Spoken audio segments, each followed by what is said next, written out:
Au Gabon depuis plusieurs jours, le représentant du Fonds monétaire international reçu au palais Rénovation par le chef de l'État en présence des ministres du budget et de l'économie. Mission d'évaluation, mission jugée plutôt concluante pour cette équipe du FMI. On peut dire à titre préliminaire, c'est qu'en peu de mois, beaucoup de progrès ont été accomplis, notamment la mobilisation des recettes. L'inflation a été maîtrisée à un niveau vraiment très satisfaisant. Et puis, il y a la transparence dans les données maintenant. Nous remarquons aussi une rigueur dans la chaîne de dépenses. Et c'est toutes ces actions qui nous confortent dans notre surveillance. Si les experts du FMI ont relevé plusieurs points positifs dans la nouvelle gestion du pays, avec l'orientation de la plupart des dépenses vers les charges à fort impact social, ils relèvent tout de même des éléments pouvant induire des besoins financiers supplémentaires, quoique ces derniers ne pouvant freiner l'ambition de l'institution quant à l'accompagnement du Gabon dans son combat pour le développement.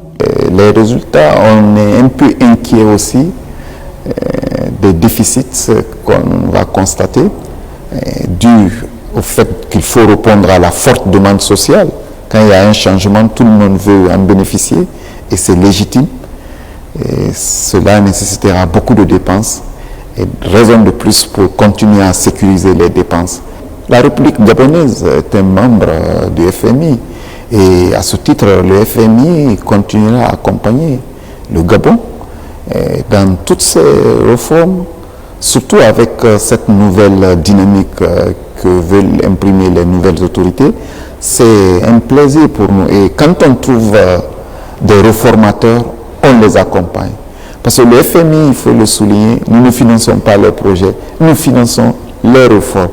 Et on a en face de nous des réformateurs, donc quoi de plus normal que de continuer cette coopération. Notons que le Fonds monétaire international promeut la coopération monétaire, garantit la stabilité financière, facilite les échanges internationaux, des politiques contribuant à la mise en place des mesures favorables à la création d'emplois, à la stabilité économique. Ces chemins intéressent le Gabon dans le cadre de la lutte contre la pauvreté, une des priorités du CTRI.